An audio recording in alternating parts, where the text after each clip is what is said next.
20 years ago, many products and services that form an inherent part of our retail financial landscape today simply didn't exist. Since then, FinMark Trust took the dream of making financial markets work for the poor and turned it into a practical reality.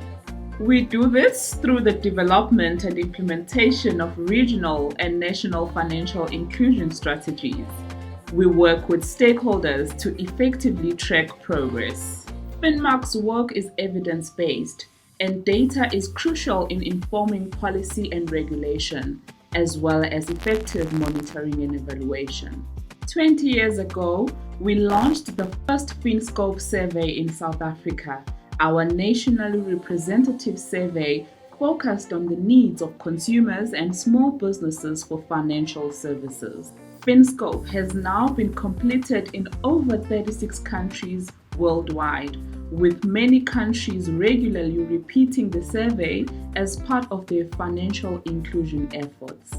Over the past 2 decades, we have witnessed many financial market changes across Southern Africa. FinMark has worked with its partners in the region to achieve the following impacts. 48 million adults were fully included in the formal financial system in the last decade, 22 million being women. 4.4 million people benefit from lower cross-border remittance prices, 60% of them being women. Formal cross-border remittance transaction volumes have also risen by 69%. In the case of Lesotho, the price of sending remittances from South Africa has dropped over 70% in the past 5 years alone. New products introduced in this corridor now remits 1 billion rand a year. In the first 18 months of the adoption of the SADC regional mobile money guidelines, Malawi's 2.8 million mobile money wallet users received $1.6 million in interest payments, with the first being launched 5 years ago. As a result of these guidelines, the use of mobile money in the region is increasing, with people earning interest on their savings. We have supported people in the region who were affected by the COVID fallout by creating a migrant relief fund. With the direct support of the Foreign and Commonwealth Development Office (FCDO), the fund reached 12,500 families across 5 countries. FinMark Trust also successfully located and incubated 3 fintechs that showed promise to develop pro-poor solutions.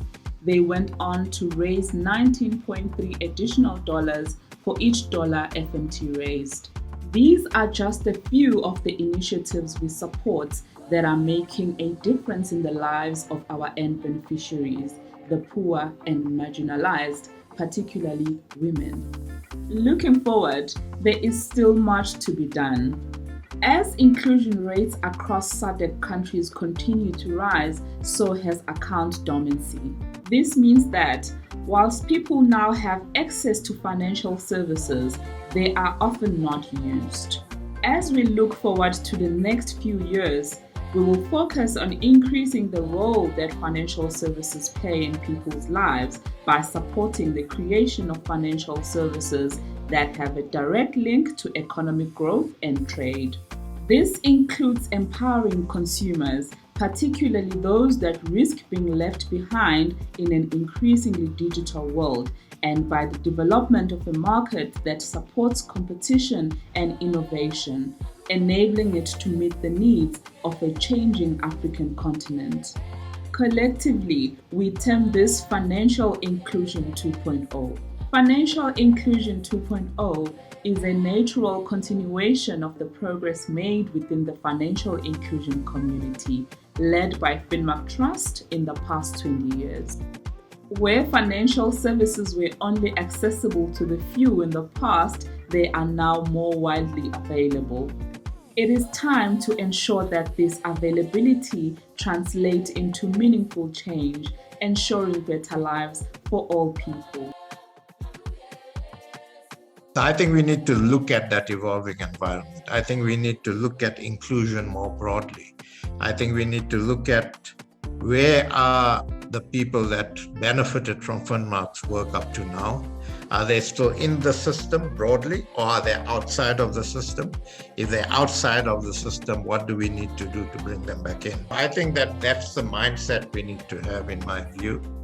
That means working with business, obviously, but not just with the financial sector, but also working with government and others to see, does this need some sort of policy rethink? Does this need some sort of strategic thinking on how we, as we're rebuilding our economy, including into the system those that have actually fallen off, not just in the financial sector, but in the broader system.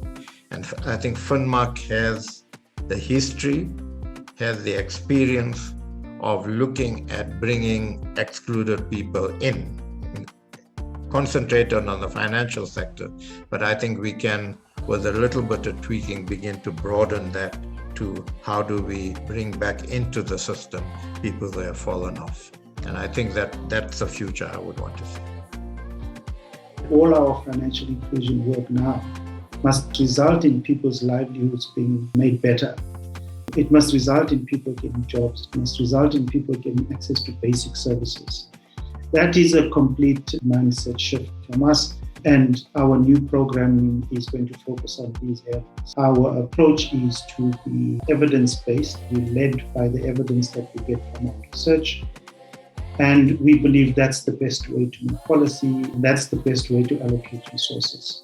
We will continue to be a partner to the donor world for those donors who are interested in the same objectives as ours, and they have played an immense role in the last 20 years for FinMark Trust.